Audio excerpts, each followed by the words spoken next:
you are always hiking uphill. I'm a big believer that I agree with you. There is that, I call it the dead zone in the middle, but there is that weird middle zone of pricing that can be just really hard because it's like the clients they're either trying to aim one way or the other way, and you're just there standing in the middle. Yeah.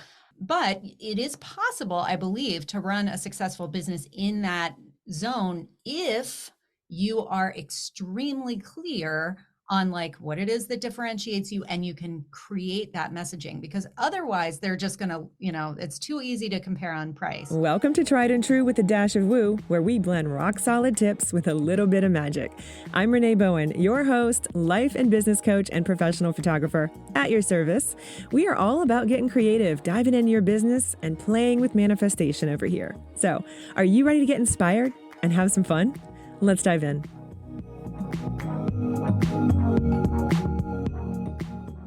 Hey friends, welcome back to the show. I'm Renee Bowen, your host. Thanks for joining me here on Tried and True with a Dash of Woo.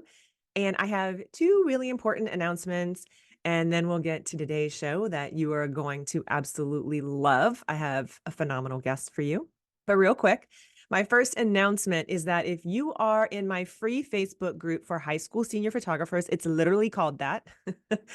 You can find the link for it below in the show notes as well. If you are already a member there, or if you want to be, just join us real quick, because I am hosting a live this morning at 9 a.m. Okay, you guys, if you are struggling with your finances and you just aren't organized, or you don't know what to do, or you just really need some guidance, you want to tune into this Facebook Live. Again, 9 a.m. Pacific time inside my Facebook group. The link is right below the show notes. Hop in there. We'll do our best to get you admitted as soon as possible so that you can join us live and ask questions. But I have my friend Perry from Found. Found is an amazing resource that I recently found that I want to introduce you to. But today we are specifically talking about the 5 major financial mistakes that we see creative entrepreneurs make and how to avoid them, essentially. This is for you if you have ever felt, or you currently feel, that it's really tough to juggle your creative work with, the finances part of your business. It can be a lot. And I've seen under the hood of a lot of photography businesses over the years. So there's some common mistakes that I see you guys making. And more importantly, I want to highlight them so that you can avoid them or fix them if you've already made them. And again, I will be joined by Perry from Found, which is an all-in-one banking app for the self-employed, for the creative, and he's going to be sharing some tools as well to help us in our financial management to make it way easier than it probably is for you right now. Found offers smart business banking and powerful, easy to use tools to make bookkeeping, taxes, and invoicing simpler than ever.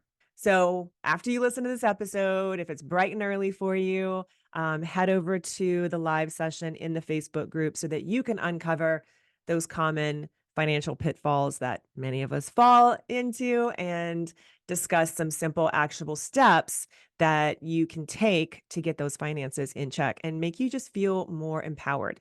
So that is the first announcement. The second announcement is that you might have seen on my Instagram, or if you're on my mailing list, that I am a speaker at this year's Milky Way online retreat, which is really big because I normally don't create courses and programs for other platforms other than my own. But I absolutely love the Milky Way. I love Lisa and just her whole vibe and what they've created with her platform. I just love, and I know a lot of you guys love her and love the Milky Way as well. So when she asked me to be a part of it as the senior photographer educator, I said, absolutely, sign me up. So you will get to shoot with me and edit with me a whole session. It's all done for you. You can watch me, you can hear me, see how I pose and I prompt. The title of it is basically Editorial Posing and Lighting for Gen Z, because we know that our Gen Z senior clients are way more savvy.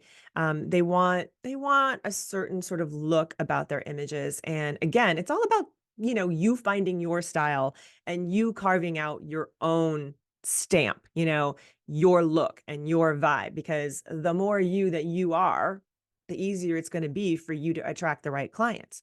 But I loved doing this class. You can get my class as part of their online retreat. And there's like 26 instructors. So you're going to learn a lot. And it's a really good deal, you guys. So today it is officially on sale. Some of you guys signed up for early bird pricing. And so lucky you if you did. Also today, the other part of this announcement is that they're announcing the winner of the giveaway. So if you didn't enter that, it's too late, but the winners are going to be announced today. And I also have a winner. So you can win a seat directly from Milky Way that you had to have registered for. But you also are going to win one from me. And to do that, there was a whole other subset of that contest. So again, that winner is going to be announced as well. So both winners announced today. So if you entered, make sure you watch your DMs today, because that's how we're going to be letting you know my winner.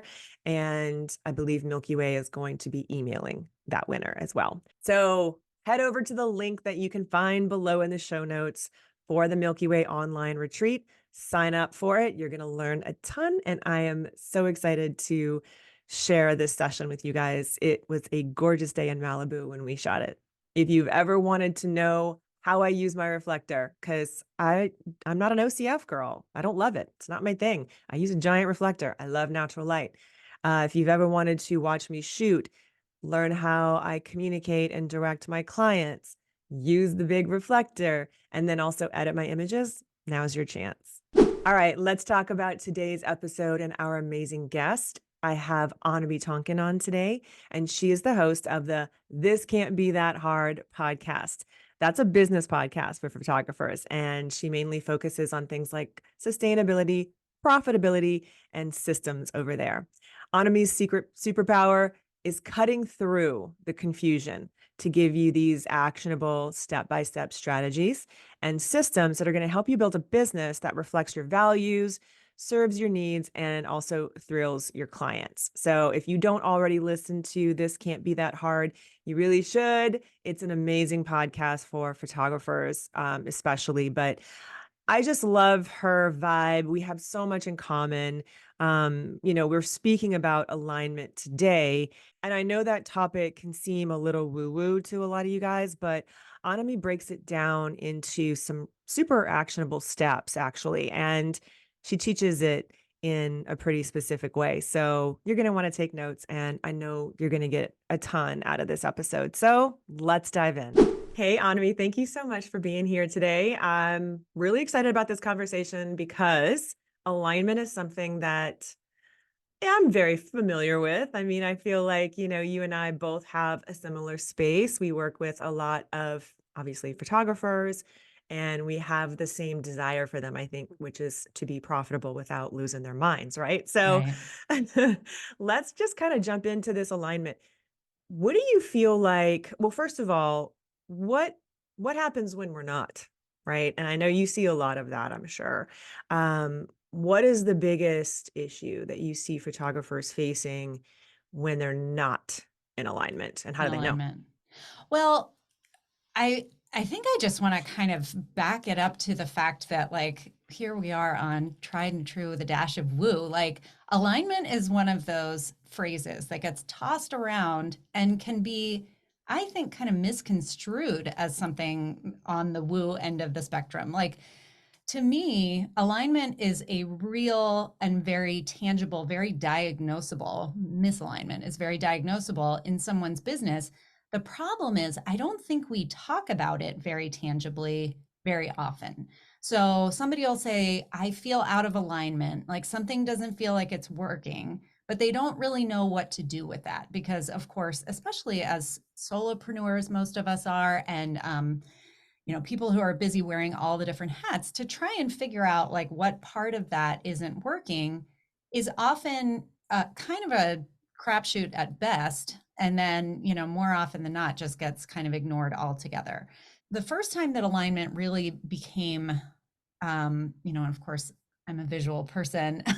Yeah. The first time that it became really clear to me, like, oh, this is actually a thing. Is one day I was playing with a water bottle, like a Nalgene, and I was trying to get the top on, and it had gone through the dishwasher one too many times or whatever the problem was, and I was trying to get the top on, and it wouldn't. It's like I could just feel that it was not lining up correctly, and I was like, well, I can't use this bottle. I can't put it in my gym bag because it's going to leak all over the place. I don't trust this bottle, basically. And that all kind of clicked for me. And I was like, oh, that's where an alignment versus misalignment in a business is very much the same. So if you've got something off, if there is, if those, whatever they're called, threads don't quite line up, you are not only going to be able to feel it in your own business, but it actually is apparent to the people who are, out there searching for a photographer or, looking to hire. I mean, we can take this way outside of the photography space, but, Mm-hmm. if you go to somebody's website, let's say, and it's like their pictures are really beautiful, but their words just aren't really matching up with what, it's like they've got these really dreamy photos and then everything on in their copy is real cut and dried or sort of short and to the point or something like that. It's going to feel weird. And you're not going to say like, this is why this doesn't seem right to me. You're not, there's usually we make those decisions so subconsciously, but that's going to happen. And so on the provider end of things, on the service provider end of things, you're sitting there and let's say that the issue in your business is that you're not getting enough inquiries and you're saying, I don't know what's wrong. I don't know what's wrong. I feel like I'm doing all the things. I'm posting to Instagram 8 times a day, whatever. And it is very difficult to be objective about our own businesses, but all of those things are so, so, so important. And as I don't know, as business owners, I think the first thing that we do when we're not getting inquiries or when we're getting people who call us and say, oh, okay, thanks, but no thanks, is we immediately turn to my prices are too high. Like that's the point of friction that is Mm-hmm. easy to sort of see. It's actually easy for someone to say that that's the problem, even if that's not really the problem. I mean, I'm sure you've had experiences like this where I had somebody who initially was like, well, I think your prices are too high. I'm not sure. I'm not sure. And then they roll up to the session in their like his and hers Teslas or something. And I'm like, what is happening right now? Like, this is, Yeah. that was clearly just code for I'm not sure. I'm going to have to think about it. And of course money can be the issue, but there are so many other little places where that misalignment can be the bigger issues. So the first thing that I like to talk about when I'm talking about alignment is that this is a real thing. It is when something is off, you can feel it, your clients can feel it, and it causes this breakdown in trust that can be really difficult to overcome. But then I feel like the question is, okay, great. So something's out of alignment. What do I do with that, right? Yeah. Does that all make sense? Yeah, but I feel like too, and you probably see this a lot as well, but a lot of photographers, we get so close to it as well, and Hmm. we are so like overwhelmed by all the things, and we have like the crazy, amazing brains. Yeah, And so we don't know, like, yes, we know something is not in alignment, we know something is off, but we're so close to it that we either can't see it because it's our hmm, own stuff, you know how that goes. Like you're sure, always much better at, pinpointing what other people really need. definitely. So, how do you, at that point, what do you suggest, like, as far as prioritizing Yeah. or like looking at, okay, where is this misalignment coming from? Hmm. Obviously, it's always helpful if you've got somebody else's eyes on it, right? And Yeah, like that's why people come to people like us. sure. But if you're just sort of like trying to assess that on your own as like a Yeah, listener out there, what are some of the things that you kind of want to be looking at? great question. So that was my next question once I kind of realized that was like, okay, great. So now what? And for me, I am like a super checklist person. I need, give Same. me a framework to work within and then I'm good. And so I put together this framework that actually, it was one of those where I kind of I moved through that process, and then I turned around and said, okay, what did I just do? Like, how did those pieces come together? And I was able to put it together in a, I love alliteration. And so I'm always like, how can I make this memorable? So I came up with these 5 P's, words that begin with P. And that to me, really, in this particular order, is a great way to think about the alignment in your business. But it is important that you take them in order. So the number one thing in any business where you are, you're a solopreneur, especially a creative solopreneur, like it has to be like the foundation has to be built on your preferences. So you have to build a business that you're excited about, that you are, and that can be, it can look like a lot of different things. It can be the people that you're working with. It can be the type of service that you provide, whether it's like really fancy and high touch, or whether it's like you're serving people who are not able to pay as much, but you're doing like tons and tons of mini sessions, or, you can build a profitable business a whole bunch of different ways. Mm-hmm. But you have to first address, like, what is it that I want in my life? Do I want all the glitter and sparkles? Do I want something a little more down to earth? Do I want to be working outside? Do I want to be working in people's homes? Do I want to be working with infants, toddlers, married couples? Like the iterations are endless. And then there's the whole, like, do you want to have a very kind of low key individual person business? Do you want to run like a studio where you're managing multiple photographers and like a sales team? And there are all different answers to those questions. None of them are right or wrong. It's just a matter of assessing kind of who you are, and why you wanted to turn this thing that you loved doing into a business in the first place. And sometimes we start the business and then we're like, oh, I don't like this. And that's okay. Yes. We develop those preferences over time. We try things on for size. Preferences are shifting all the time. So it's good to come back to that, even if you've been in business for a long, long time, especially if you feel like something's out of alignment. Like maybe you're doing something that you were excited about 5 years ago and now you're just phoning it in. People can feel that, right? So Yeah. it all starts with preferences. And then the counterpart to preferences is your parameters. So your parameters are kind of where your fantasy business collides with the reality of your world. So I think about parameters in terms of both the resources that you have at your disposal. So, like your time, your money, the money you need to make, and then also your restrictions. So, again, the restrictions on your time, the restrictions on maybe one of your resources is that you have this great extra room in your house that you can dedicate to being a studio, but maybe Mm-hmm. you don't have that resource. So you're restricted to working on location for the time being, or whatever the case may be. Gear, your ability to afford various things in your business. Like those are realities that we should all pay attention to. It's good to know first what your preferences are, so that if they are outsized in comparison to your resources, then you can work toward those. But those two things really do have to be taken into account when you set up your business and design your business model. So those are the Mm-hmm. first two. Does that sound right Yeah. to you?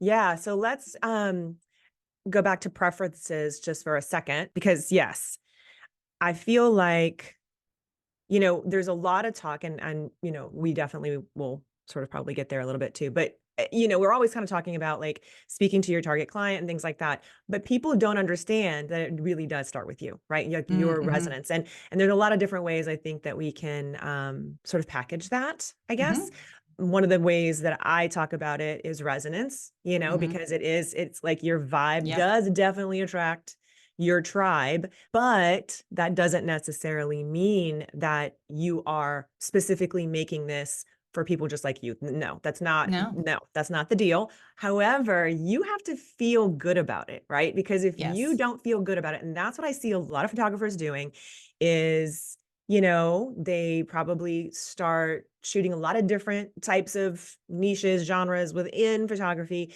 because that's sort of what you do when you're learning and you're growing.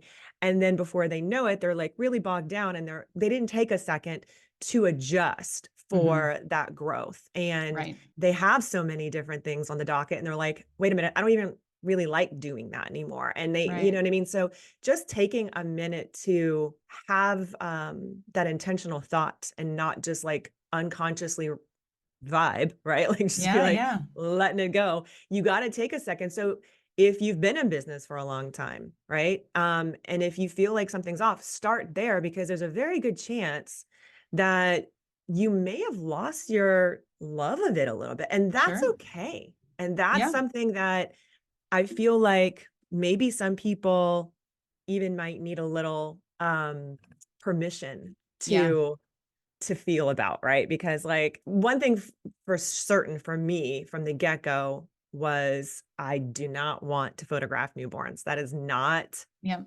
not in alignment with me, right? But like I did other things and then for sure. a few years later I was like, "You know what? No. No, no, no, no, no. Seniors, that's really, really where I find the most joy, and it's really important to just really follow that joy." It So, is. I hope that, you guys hear that. So, I wanted to just make sure we highlighted that because following the joy, when you feel good about it, like, it makes that, like, such a huge difference. And then the parameters part. Okay, so that's something I feel like a lot of people do get kinda stuck in too, right? Mm-hmm. Because it can be outside of our creativity maybe a little bit, and it's Mm-hmm. not as fun necessarily to think about that Mm-hmm. kind of stuff. So you can gamify it, right? Like just like anything else. Like there's definitely strategies you can do.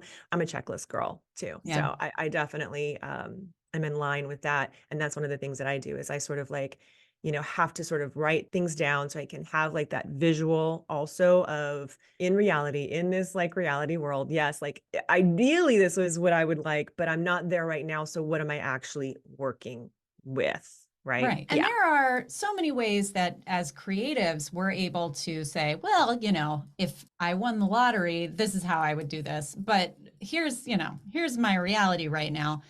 So I'm going to build a business that is in alignment with that future reality Hmm. and sort of puts me on the right path to that, because that's also going to keep me motivated and excited and sort of talking to the right people. It all feeds the same thing. And so that's all really good.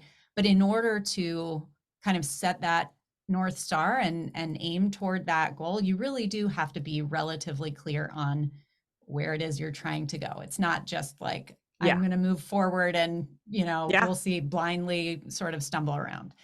You can do that. I did that for a long time. It And I doesn't think work too well. it doesn't. And the thing is, and I love the fact that you made space for the reality that is like we all start there and you kind of have to. I mean, there are very few, certainly photographers who start a business who have like, this is exactly what I'm going to do. Hmm. Because most of us are not, we're not coming into this as entrepreneurs. We're coming into it as artists and then we just kind of figure the rest of it out. Yeah. So there's going to be a bit of blind stumbling around, and that's actually kind of a beautiful thing, as long as you don't overstay your welcome in terms of just like, because Exactly. that'll burn you out really quickly. So Exactly. Yeah, but anyway, knowing where you want to go, that's like you said, the North Star. You can't like just like a GPS. yeah, If you don't know where you're going, I mean, even before GPS, like for those of us who remember those sure. days, you still looked at a map, Back on the map. Yeah, you still had to plan out your journey from your destination. So knowing where you actually want to be, where you want to end up, having that clarity, I'm really big on that. So yeah, I love this so far. Okay, let's keep going. What's the next yeah. P?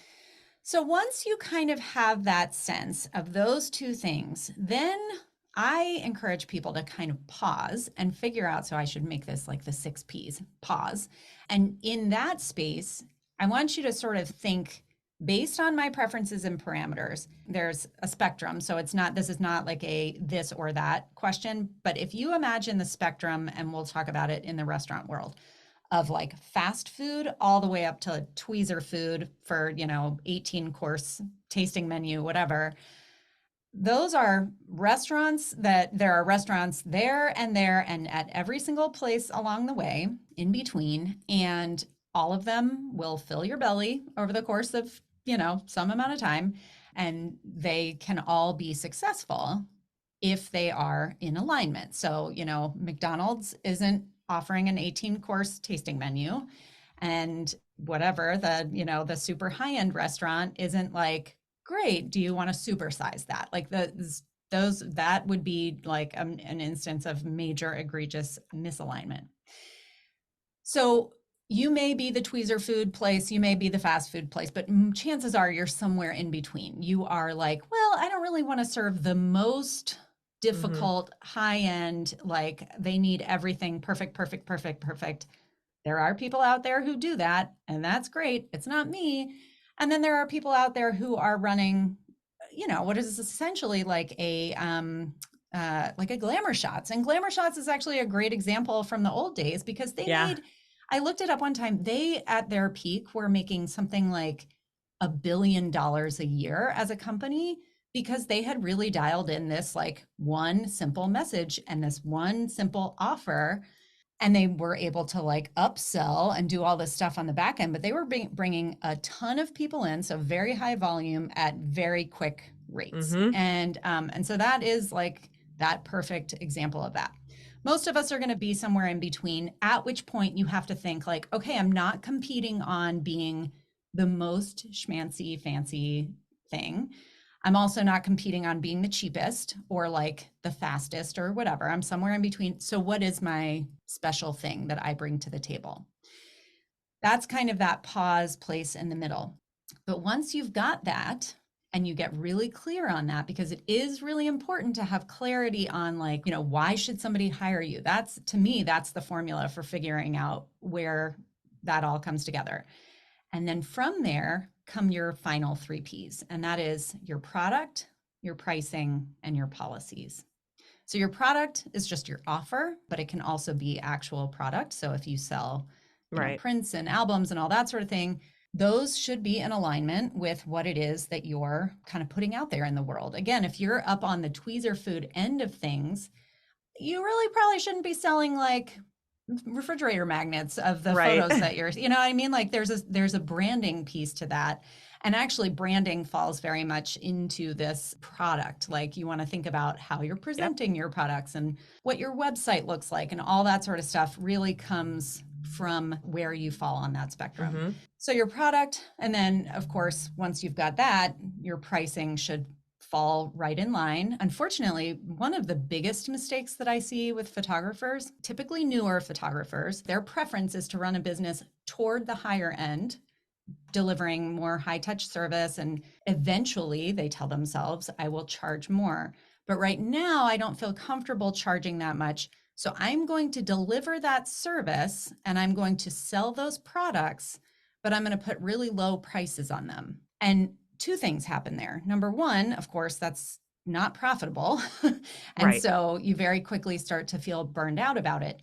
But from the client's perspective, it's also out of alignment. So they see that and it reeks of you're new and you don't feel confident in what you're offering here. Like if what you're telling me is true, that you're going to deliver all this fancy stuff, then this should not be the price tag. And so you don't end up attracting the high-end clients. And, if you do get people hiring you, they're like looking to kind of take advantage. And then you probably get a lot of people that you never even hear from because they come to your website and they say, this doesn't, again, it can be subconscious, but they're like, this doesn't make any sense. I feel like something's off here, and they bounce. So products, pricing, and then policies. And policies is kind of the one that is a little harder to explain. But I always say, if you're at the restaurant with the tweezer food, right? Your guest gets up to go to the bathroom and you fold the napkin to put it back down, and every plate gets cleared and you get new silverware all the time and all of those things. If you're sitting in the drive-through, they may or may not even like send out plasticware. Like it's not, it's a totally different thing. And so your policies need to reflect the rest of it. If you're serving that higher end thing, your policies are going to favor your clients. Maybe you are more than happy to sign an NDA and never share any of your photos with 80% of your clients because they're all Hollywood A-listers, and that's fine because they're paying you 10 grand for their family session or whatever. But if you're serving a market where they're competing on price, it's going to be like if you're 10 minutes late to your session, you have to reschedule and pay a new session fee or whatever. All of those, there's a million different policies for any business. But when you're setting your policies, you're going to be thinking about like, how much is somebody paying? What kind of an experience are they getting? What's the vibe, to borrow your phrase, needs to be in alignment with the policies. So I think that if you have those 5 things and you're able to go to your various copy on your website and your, social media presence and the way that you correspond with your potential clients, if all of those things are in alignment, you should feel that and your clients should be able to feel that. Yeah, 100%. I did a whole episode a while back because I was obsessed with the show The Bear. I don't know if Yeah. you've watched Yeah, it. yeah. And I had also just read Unreasonable Hospitality, Yep. which is a fantastic book. So, And fun fact, the guy who wrote Unreasonable Hospitality works at a restaurant that I worked in in my early 20s, which is pretty fun. I love that. Will Yeah. Guidara. I love him. Yeah. That's so funny because I all through college waited tables and Mhm. I worked at Spago in Beverly Yeah. Hills. I definitely ran the gamut of like, low end to high end, like Yep. from all the years that I waited tables. But I really feel like it was, fantastic training for life in general, but also for sales. Hmm. And I didn't realize how much sales training I was getting when I was doing that. I thought I was just, in college and trying to Hmm. pay my bills.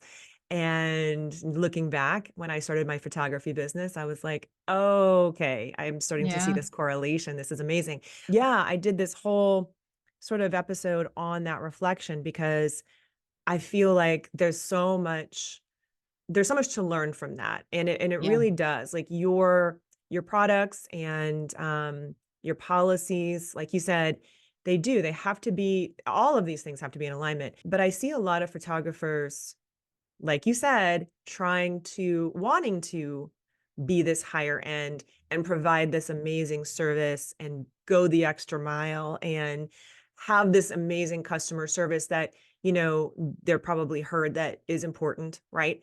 Hmm. But the pricing is not backing that up. It's not an Yeah. alignment. And there is a big disjoint. Just recently I had a mom, she came by the studio she really wanted to get senior portraits for her daughter. And, she had a lot of questions. So I was like, just come by the studio, like, and she's like, oh, perfect. Cause I always say like, let's hop on a call or whatever, but she had like Yep. some serious questions. I was like, you Next know what, level. we Yeah. just need to sit down. Like, if you're really serious about doing it, like, let's just sit down together and I'll show you what this whole thing entails. Yep. And so, we were talking and she was looking at all the albums and stuff because that's my main product. My main Yep. product that I sell are albums. I sell one to every single client. And I learned that from waiting tables because Yeah. of the specials every night. Yeah. So, right, we would have these specials. If you've never worked in a restaurant, especially a high-end restaurant, you would have these specials every night. I'm sure if you've been a guest in a restaurant, you know that. But on the other side of it, there was oftentimes either contests or things Hmm. like that the management would do to try and get their servers to sell more of them. Well, I'm a super competitive person Yep. anyway. So I took it upon myself to want to sell the most of the specials. But I learned early on that if I tried to sell all of them, it didn't work. I had to pick one. Yeah. And if I picked one that I could really get behind, I sold them like it was the easiest thing in the world. And Yep. all you had to do was just be excited about it and Absolutely. lean into it.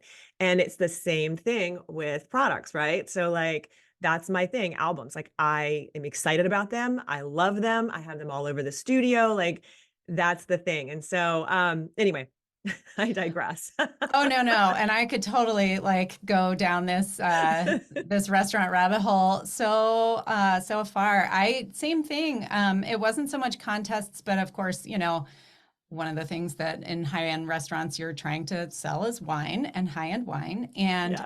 And I, same thing, learned early on that, and at this one French restaurant with a giant book that we had, and we Mm-hmm. did have a sommelier, but it wasn't always practical to like call the sommelier over for every single table. Mm-hmm. And I knew the certain kind of person who didn't necessarily, they looked a little deer in the headlights when they got in front of the wine list, but they didn't want to look like a jerk in front of their, Right. guests. So I go over there and they say, oh, is there anything you recommend? And, I would take into account what they were going to eat, whatever. But then I would pick 2 bottles Yep. and I would say, oh, let me tell you this mini story, like a 1 sentence story. This one is amazing. blackberry jam and notes of spice or whatever, like whatever I would say. So a very brief description, and then be like, the winemaker was in last week, and they were talking about blah blah blah. And if you could just connect it a little bit that way, narrow Mm-hmm. it down for people, man, I sold a lot of high end Mm-hmm. wine. And didn't even really think about it as like I'm selling anything at that stage of my life. If you had asked me, I would have been like, oh, I hate Yeah. selling stuff. But I knew that they Same. were going to enjoy it, and it was going to elevate their experience to sort of invest a little bit in a bottle of wine, and everybody at the table was going to be like, "Oh, that's so great." Mm-hmm. And once you sort of get into that mindset, it works really well. Well, you're giving them what they want. And that's It is. really what sales is. If we really want to get on that topic for a second, like this isn't about trying to sell people into something that they don't want. They're coming to you. And this is what I tell photographers all Yeah. day long. They're coming to you because they were attracted to your work. Yeah. So you are giving them what they want in a really cool, exceptional way. Yeah. You're just serving them at their highest potential. So like I saw this reel the other day of a photographer who was talking about like, why do I feel so guilty about charging my clients? And there were like thousands and thousands and thousands of comments of people saying the same thing. And I was like, oh my God, you guys, like, I get it, but y'all, like, they are coming to you for a reason, and it is time for you to own that. So, okay, that's a Mhm. whole different subject. But let me get back to my little story about the mom Yeah. because this does really sort of like go back to what we were talking about, that what I call the gray zone of the really high end photographer versus the maybe shoot and burn, Yeah. lower price photographer. There's this middle gray area that is a death sentence, basically. Mhm. I have Mhm. seen over and over again Yep. because it's not sustainable, because that is where most of them fall because they're trying to do too much, like you're Yep. saying, but they're not priced high enough. And the mom actually pointed this out to me. Like that was really interesting to me because I've seen it in my business and I've talked to other photographers about it. But she was kind of looking through all these albums and she's like, okay, so this is a really big investment for us. She said, we really absolutely love your work, but it's definitely a big investment. She goes, it's really interesting. There's like you, and then there's like a whole bunch of other really inexpensive photographers, but there's nobody like in the middle. I'm like, yeah, do you know why? And she They was like, yeah, all that's quit. so Yeah. interesting. I was like, they got burnt out and they ran away Yeah. because that is not sustainable. And I was like, it's just not like what goes into this, and I kind of pointed to the studio. I was like, Yeah. it's a lot. It's a lot. This is not my hobby. This is my full-time job and how I support Right. a family of five, so Yeah. it's not sustainable. And she was like, yeah, that makes a lot of sense. You know what I mean? Yeah. Like even our clients, so a lot of that has to do with how we're educating them. And I know sort of brought that up a little bit too, like the copy on your website, your messaging, and all of that has to really be dialed in. So those 5 Ps, well, 6 maybe, I think, right? Because you added pause, I added but pause. I want to like just highlight them again real quick. And just so that we get a really clear picture for people. So Yeah. preferences, You start parameters, with your preferences and parameters. Yep. and then you And pause then for a you minute. pause. Yep. And then it's products and pricing and your policies. But does pricing come last, or like does it matter? Like, what do you So think? I typically, those last three can really kind of move around. I mean, obviously, I think the products and pricing kind of go together Hmm.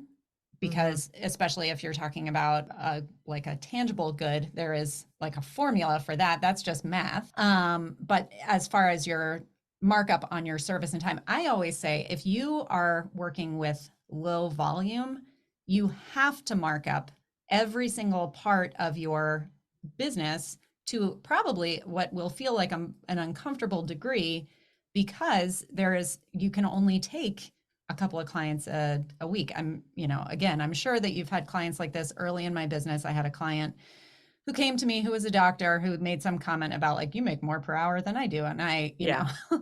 Yeah. and then in Yeah. my mind was thinking, right, but I don't work doing the thing that makes, an hourly rate like this 40 Mm-mm. hours a week. I make my Mm-mm. money in little clusters, and then the rest of the time is I have to pay myself out of that Exactly. sort of. So anyway, as far as your question, policies, I feel like just comes as a natural extension of that. And policies are also one of those things that we're always sort of adding in our businesses. Something goes sideways and you're like, well, time for a new policy about this thing. So I think that having the rest of those kind of guiding principles in place gives you a framework that you can then use to build your policy. No, that makes a lot of sense. Yeah, and I always, with my coaching students, it depends on where they are, honestly, as you know, like everybody has the space that they're in already and has their own map of the world. So, we need to kind of like assess all that and take it into consideration, I think. But in general, I feel like pricing needs to sort of usually for me, it's not what I start with, put it that way. Like we kind of have to get some good foundation built and alignment with these other things first. And then, pricing is going to naturally sort of have to be woven into that Mm-hmm. because it's also the thing that most photographers are trying to sweep under the rug.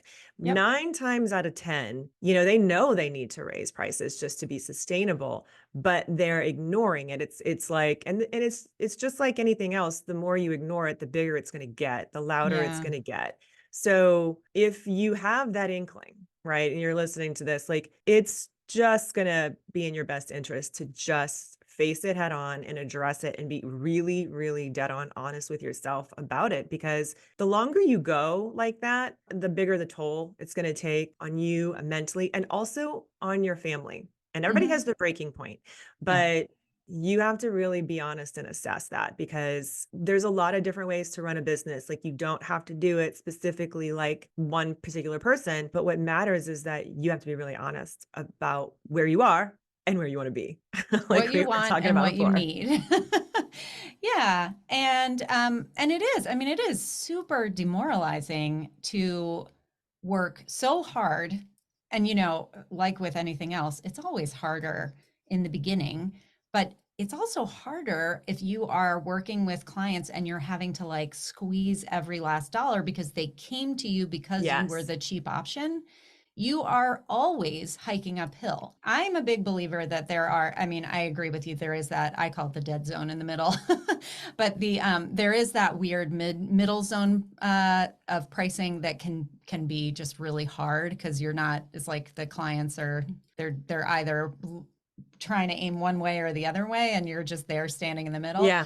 But it is possible, I believe, to run a successful business in that zone if you are extremely clear on like what it is that differentiates you and you can create that messaging, because otherwise they're just going to, it's too easy to compare on price. But it's a And taller order boundaries than people give it credit for. Absolutely. Boundaries. and Yeah. your own boundaries. And that's really what it kind of comes down to. If you're going to do that, you got to be really clear with yourself and not let yourself off the hook, because that's usually what ends up happening because of the people pleasing. That's a whole different topic. But that is a huge thing of why, especially female photographers, literally just like lay themselves across the coals for their Yeah. clients because again they feel this like perceived guilt that's not even happening. It's like literally Right. coming from you. Yeah. So that being said, you have to be really clear about those boundaries too. So Yeah. that's a really good point. Love that. Okay, so I love this little roadmap.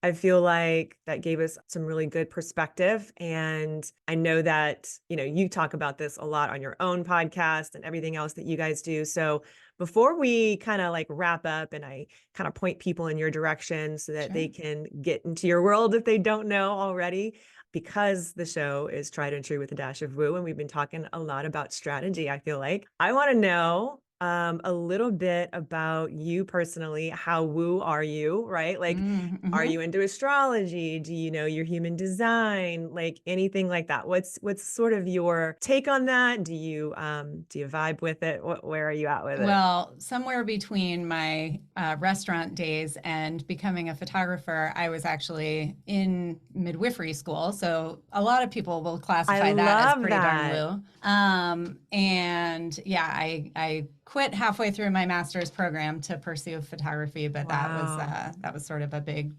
piece of my background.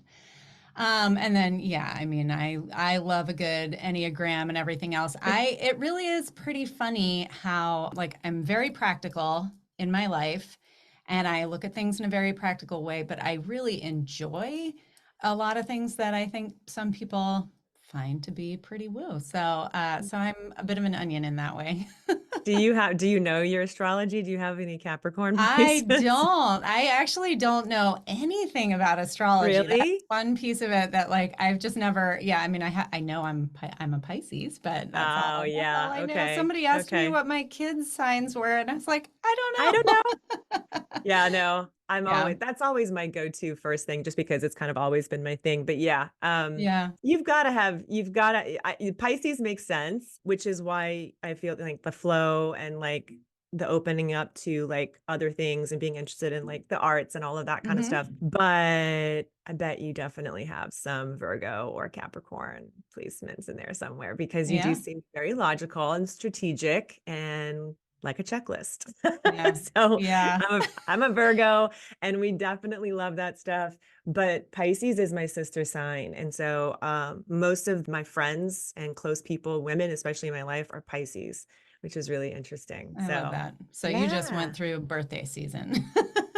Yeah, basically. I Yeah. mean, like I was like, okay, it's your birthday. It's your Yeah. birthday. Yeah, yeah. So So, but it's fun. super fun. But yeah, I love the whole midwife thing. I did natural childbirth with a midwife for my first son Nice. 25 years ago, before it Yeah. was, when everybody thought I was really crazy. Crazy. I know that Um, my kids were both born with midwives as well, and mhm. I got a lot of the side eye for that as well. But I love it. Very yeah. cool. Well, thank you so much for sharing all of this with us today. Where do you prefer people connect with you? We'll list everything in the show notes, but where's Yeah. your preference where people find you? Sure. We'll start with my preferences. Yes. Actually, well, let me just really quickly say if this is something that you're interested in, like sort of, if you feel like maybe there's an alignment issue in your business Mm-hmm. and you are interested, I do have, it's like an 8 question quiz. It's super simple and fun Perfect. about your ideal business model that just kind of taps into that a little bit. But, and I'll put that on a page just for you. So, and your listener. So it's thiscan'tbethathard.com/Renee. Perfect. Love it. And then everything else is This Can't Be That Hard. My podcast is called This Can't Be That Hard. The website is This Can't Be That Hard. That's my Instagram, all the things. So yeah, I would Awesome. love to connect. Fantastic. Okay. Yeah, I'll go do that. And thank you again so much. It was really great to finally meet you virtually. Likewise, it was a pleasure, and I definitely feel like our stars are aligned in this way, and Yeah. I can't wait to nerd out about restaurant stuff again sometime soon. Yeah. Awesome. Okay. All right, Talk have a great soon. day. Amazing, right? Okay, alignment. How to find yours, how to know when you're out of it. I know that there's really good takeaways from you guys. So don't forget the framework that she goes over, the preferences, the parameters, the products, the pricing, the policies. Okay, make it easy for yourself, outline it, really just kind of sit with this and figure out how can I make my business feel more aligned, and how impactful am I being with my intention behind it. So some really good stuff to think about. Like I said before, really good actionable steps as well. So I would love to know your takeaway on this episode. As always, please hit me up over on Instagram. And if you want to share about this on your Instagram, that would be amazing. Tag both of us so that we can see it and give you a shout out. It's always really important for me to know like what you guys are thinking about these episodes and how they affect you. So the best way to do that is for you to share about it and then tag me.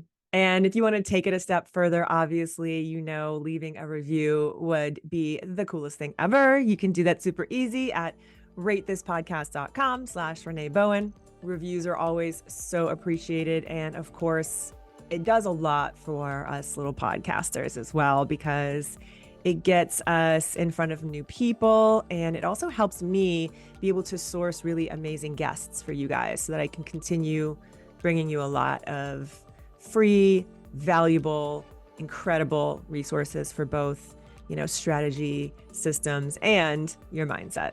Have an amazing week. It means the world to me that you spent a little time with me here today, and I can't wait to share more time with you again soon. Love you. Bye.